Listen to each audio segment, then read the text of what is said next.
الحمدللہ رب العالمین والصلاة والسلام على اشرف الانبیاء والمرسلین وعلى آلہ الطیبین الطاہرین واصحابہ الاکرمین اجمعین ومن تبعهم بإحسان الى یوم الدین، اما بعد، فقد قال اللہ تبارک وتعالی فی شأن حبیبہ وعظمتہ تعظیما وتکریما ان اللہ وملائکتہ یصلون علی النبی یا ایہا الذین آمنوا صلوا علیہ وسلموا تسلیما اللہم صل علی سیدنا محمد وعلی آلہ وصحبہ افضل صلواتک عدد معلوماتک وبارک وسلم صلاۃ و سلاما علیک یا سیدی یا حبیب اللہ صلی اللہ تعالی علیہ وسلم۔ صدر اجلاس حضرت العلامہ مولانا ڈاکٹر محمد مصطفیٰ شریف صاحب مدت فیوزہ، سابق صدر شعبہ عربی و dean faculty of arts Osmania university و ڈائریکٹر دائرۃ المعارف العثمانیہ و خلیفہ حضرت ابو الفدا علیہ رحمۃ و رضوان مولانا زبیر صاحب مدت فیوزہ، مداح رسول بزرگ ثناخان رسول مولانا اسد صاحب، حافظ و قاری ابرار صاحب، بزرگوں، نوجوانوں اور کمسین بچوں، چونکہ حضرت قبلہ یہاں پر عشاء کی نماز سے تشریف لا چکے ہیں اور مجھے پتہ ہے کہ آپ تمام کی آمد، بالخصوص نوجوان جو چہرے یہاں پر نظر آ رہے ہیں، حضرت خطاب سے استفادے کی غرض سے آئے ہیں۔ چونکہ اعلان کیا گیا تھا تو بس تھوڑی دیر کے لیے آپ کے درمیان رہوں گا، اس کے بعد میں مجھے اور آپ کو سب کو حضرت قبلہ سے استفادہ کرنا ہے۔ سب سے پہلے میں مولانا زبیر صاحب کو مبارکباد دوں گا، چونکہ عزیز قریب کے ہی محلے میں رہتا ہے تو عزیز کو علم ہے کہ ماشاءاللہ اس مسجد سے کافی دینی سرگرمیاں وابستہ ہے، مدرسہ بھی چلایا جا رہا ہے، شعبہ حفظ کا بھی مدرسہ یہاں پر قائم ہے، اور ہر ماہ میں مہینے کی مناسبت سے یہاں پر جلسے ہوتے ہیں، اور یہ بہت بڑا کام ہے کہ ان بچوں کے دین اور ایمان کو سلامت رکھنا کیا ہے کہ ہماری نسلوں کو گمراہی سے بچانا ہے۔ کوئی معمولی کام نہیں ہے کہ ہر ماہ میں پابندی کے ساتھ علماء کو مدعو کرنا، ان کا وقت لینا اور اس طرح کے جلسے منعقد کرنا، ماشاءاللہ بڑی ہی گرم جوشی کے ساتھ آپ کا تمام گروپ قابل مبارکباد ہے۔ ہمارے حضرت فرمایا کرتے تھے کہ بیٹا، بچوں کی جو تربیت ہوتی ہے اگر بچپنے میں ان کی تربیت کر دی جائے تو کم و بیش 25 سے 50 سال تک ان کے دین اور ایمان کو محفوظ رکھ سکتے ہیں۔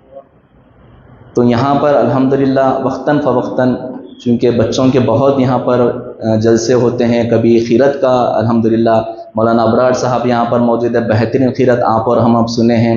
حضرت ہمارے استاد محترم عبداللہ قریشی الازہری رحمۃ اللہ تعالیٰ علیہ کے بڑے ہی خاص شاگردوں میں آپ کا شمار ہوتا ہے۔ ابھی آپ نے ان کی خیرت سنی ہے، ماشاءاللہ یہاں پر خیرت کی بھی تربیت ہوتی ہے، نعت کی تربیت ہوتی ہے، بچوں کو مختلف جلسوں کے لیے تیار کیا جاتا ہے، ماشاءاللہ کافی دینی سرگرمیاں ہیں۔ بولنے بیٹھے تو بہت سارا وقت نکل جائے گا، کیونکہ حضرت قبلہ کے بھی خطاب کو ہمیں سماعت فرمانا ہے۔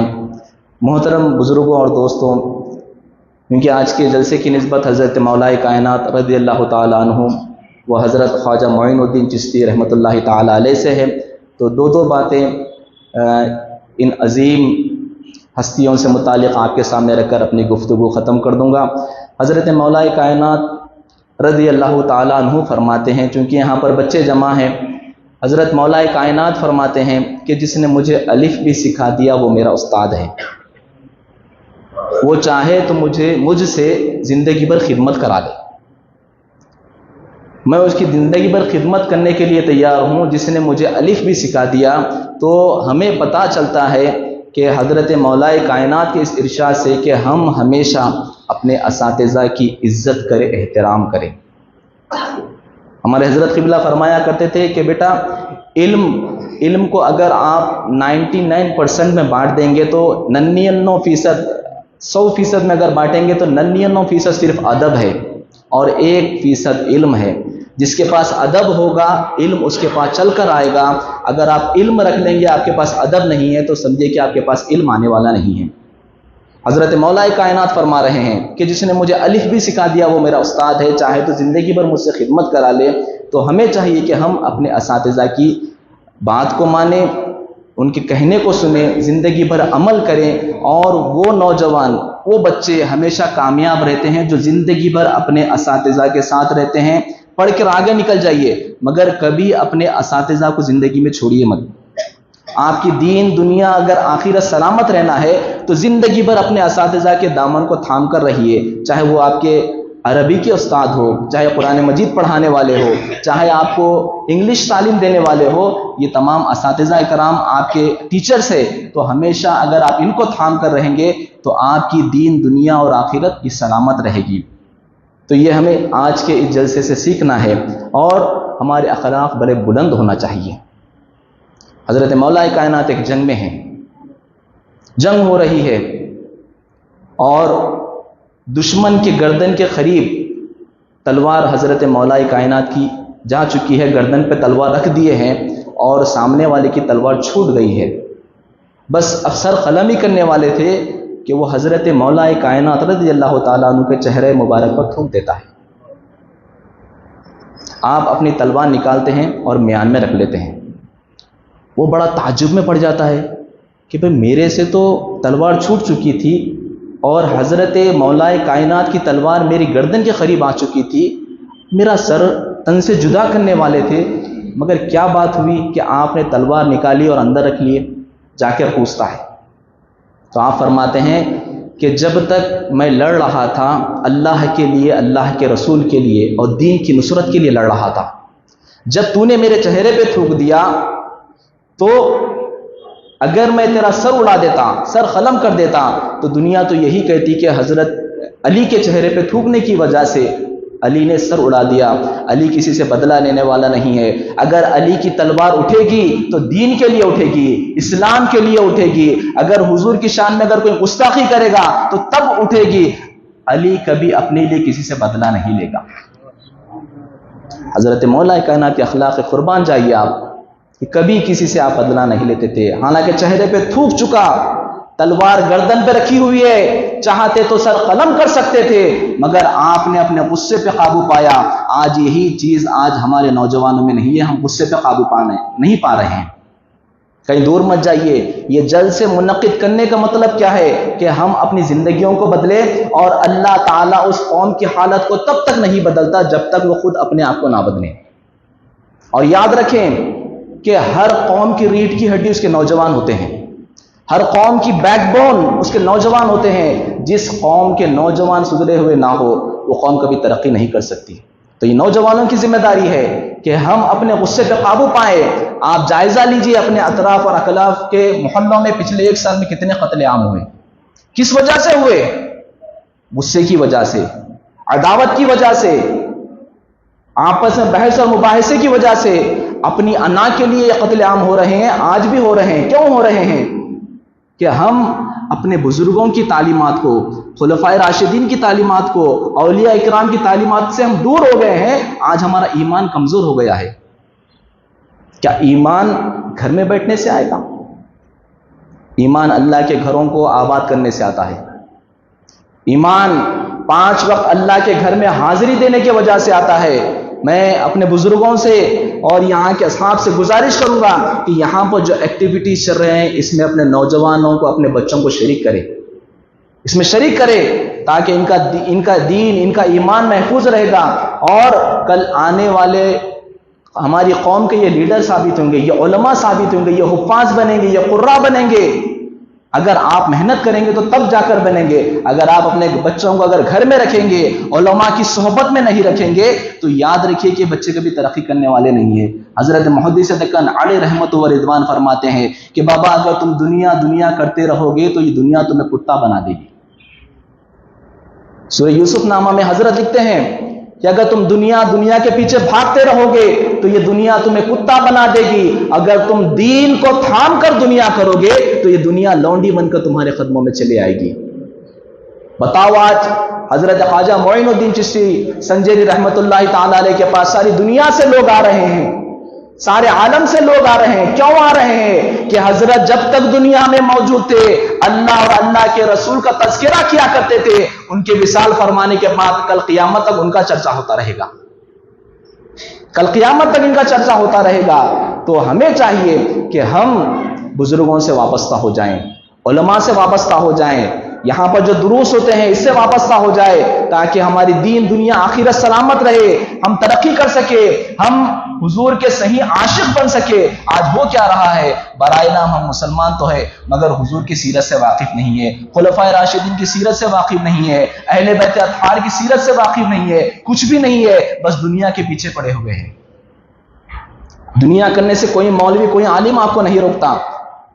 حضرت فرماتے ہیں آگے کہ کوئی دنیا کرنے سے نہیں روکتا ہے بلکہ دنیا میں کھپنے سے روکتا ہے آپ کو۔ دنیا کرنا برا نہیں ہے، دنیا ضرور کریے مگر دنیا میں کھپیے مت۔ دنیا کریے، شریعت کا دامن تھام کر کریے، بزرگوں کی صحبت میں رہ کر کریے، علماء کی صحبت میں رہ کر دنیا سیکھیے کہ دنیا کیسی ہم کو کرنا ہے۔ اگر سڑک کے بھی، ارے آپ تو وہ پیارے مذہب میں ہے، دین اسلام وہ پیارا مذہب ہے جو بیت الخلاء کو جانے کی آپ کو تعلیم دیتا ہے، تو کیا زندگی کے کسی شعبے کو چھوڑا ہوگا؟ بیت الخلاء میں جاؤ تو اسلام سکھاتا ہے کہ لیفٹ پاؤں ڈال کر جاؤ، اور باہر نکلو تو سیدھا پاؤں ڈال کر نکلو۔ کیا زندگی کے آداب آپ کو نہیں سکھاتا؟ ضرور سکھاتا ہے۔ صحابہ کی زندگی میں انقلاب کیوں آیا؟ کہ وہ حضور صلی اللہ علیہ وسلم کی صحبت سے وابستہ تھے، حضور کے ساتھ شب و روز رہا کرتے تھے، حضور کس طرح رکوع کیا کرتے ہیں، کس طرح سجدہ کیا کرتے ہیں، اللہ کی بارگاہ میں کس طرح دعائیں کیا کرتے ہیں، حضور کو اپنی سر کی آنکھوں سے دیکھا تھا، حضور کی صحبت میں رہ کر سیکھا تھا۔ مگر آج کے نوجوان آج علماء سے دور ہو گئے ہیں، آج اللہ والوں سے دور ہو گئے ہیں، جس کی وجہ سے دین ہمارے حلق سے نیچے نہیں اتر رہا ہے۔ آپس میں لڑائی جھگڑا، آپس میں اختلاف کیوں ہو رہا ہے؟ کہ ہم بزرگوں کی صحبتوں میں نہیں رہے۔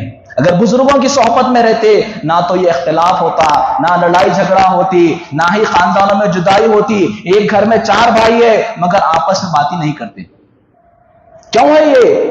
حضور صلی اللہ علیہ وسلم فرماتے ہیں اگر تم کسی اپنے بھائی سے 3 دن تک بات نہ کرو تو کفر تمہارے قریب ہو جائے گا۔ آج ہم تو قسمیں کھا رہے ہیں کہ فلاں میری میت پہ نہ آئے، فلاں سے میرا رشتہ نہیں۔ آج ہمارا حال ہو گیا ہے۔ ارے تم تو وہ امت ہو کہ قرآن میں اللہ نے تمہیں خیر امت کہہ کر پکارا ہے، کنتم خیر امت، تمہیں کہا گیا۔ آپ اٹھائیے کہ جب حضرت موسیٰ علیہ السلام کو یاد کیا گیا تو یا بنی اسرائیل کہا گیا، ہر قوم کو نام لے کر کہا گیا، مگر اس قوم کو جب اللہ نے یاد فرمایا تو یہ حضور کی برکت ہے کہ حضور صلی اللہ علیہ وسلم کے لیے، آپ کے لیے کہا گیا کہ آپ خیر امت ہے۔ اور آپ کے اعمال کیسے ہیں؟ کیا اس قوم کے نوجوان دیگر قوموں کے لیے آج رول ماڈل ہے؟ آج بتائیے آپ، آج ہماری معیشتیں تباہ ہو چکی ہے، آج ہمارے اخلاق بگڑ چکے ہیں، ہم جشن غریب نواز منا رہے ہیں۔ حضرت کے اخلاق کیا تھے؟ اور اب حیدرآباد تو دعوتوں کا، عداوتوں کا، روایتوں کا شہر ہے۔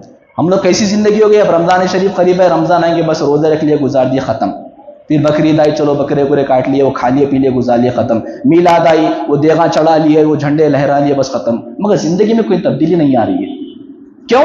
کہ ایک روایت ہی چل رہی ہے، میلاد آ گیا ایسا کر لیں گے، فلاں آ گیا یہ کر لیں گے، یہ کر لیے گزاریں، مگر عمل کچھ نہیں ہو رہا ہے۔ اگر اپنی زندگی میں آپ عمل نہیں کریں گے اگر ان کی سیرتوں کو سن کر اپنی ذاتی زندگی میں اگر وہ اعمال آپ نہیں کریں گے، اگر ویسے اخلاق آپ کے پاس نہیں ہوں گے تو یہ زندگیاں گزر جائیں گی، ایسے کئی قومیں گزر جائیں گی، مگر آپ کے پاس کوئی ڈیولپمنٹ، کوئی ترقی، کوئی انقلاب نہیں آئے گا۔ کیوں؟ کہ آپ ہی نہیں چاہ رہے ہیں، آپ تو ایک روایتی زندگی گزار رہے ہیں۔ ہمارے دعوتیں بھی دیکھ لیجئے، ہماری دوستیاں دیکھ لیجئے۔ حضور فرماتے ہیں کہ آدمی اپنے دوست کے دین پر ہوتا ہے۔ جائزہ لیجئے اپنی دوستیوں کا کہ ہم کیسوں کی صحبت میں رہ رہے ہیں، کیا دیندار ہے؟ نوجوان یہاں پر بیٹھے ہوئے ہیں، امام صاحب یہاں پر موجود ہے، آج بتائیے آپ جائزہ لیجئے، جب نوجوانوں کی دریافی ہو رہی ہے، امام صاحب سے آگے کوئی نہیں پوچھ رہا ہے، شادی کے لیے دریافی ہو رہی ہے تو سب سے بہترین جگہ تو مسجد ہونی چاہیے نا، امام سے پوچھنا چاہیے، مؤذن سے پوچھنا چاہیے، مگر ہماری نوجوانوں کی دریافی کیا ہو رہی؟ غریب کے ہوٹلوں میں، گوشت کی دکان پہ، کرانہ سٹور پہ، چبوتروں پہ بیٹھے ہوئے بچوں سے، کیونکہ صاحب محلے میں رہتے ہیں۔ ہم میں سے کتنے ایسے ہیں جو دریافی مسجد کے امام سے کر رہے ہیں، جمعہ کے خطیب سے کر رہے ہیں کہ بھائی پہلی صف میں رہتے ہیں نہیں رہتے ہیں، اخلاق کیسے، 5 ٹائم کی نماز کے پابند نہیں ہے، گھر والے نماز کو آتے نہیں، بلڈنگ اچھی ہو گئی، وہ بچہ باہر ہے، وہ باہر کچھ بھی کر رہا ہوں گا، انہیں کچھ بھی کر رہا ہوں گا، بس باہر ہے، بس اٹھا کے اپنے بیٹیاں دے رہے ہیں، فنا کر رہے ہیں۔ آج تو ایسا حال ہوگا کہ بھائی عقائد بھی نہیں دیکھ رہے ہیں، کچھ بھی عقیدہ ہوگا، بس پیسہ ہے، بلڈنگ ہے، بینک بیلنس ہے۔ اخلاق نہیں چاہیے، اخلاق نہیں چاہیے ہم کو، دیندار نہیں چاہیے ہمارے کو۔ تو بتائیے کیا آنے والی نسلوں میں اب علماء خطیب پیدا ہوں گے، حفاظ پیدا ہوں گے، لیڈرز پیدا ہوں گے؟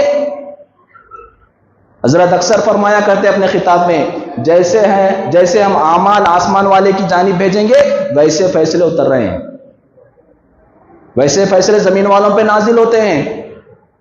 ہم تو دنیا کو دکھانے کے لیے زندگی کر رہے ہیں، ہم اللہ کو راضی کرنے کی فکر نہیں ہے، اللہ کے رسول کو راضی کرنے کی فکر نہیں ہے ہمارے پاس۔ تو ان جلسوں کا مقصد یہی ہے کہ آپ کے پاس اللہ کی محبت پیدا ہو، آپ کے دلوں میں حضور کی محبت پیدا ہو، آپ کی زندگیوں میں اہل بیت اطہار کے جیسے آپ کے پاس اخلاق آ جائیں، اولیاء کرام کے اخلاق آپ کی زندگی میں آ جائیں، بس یہی ہے۔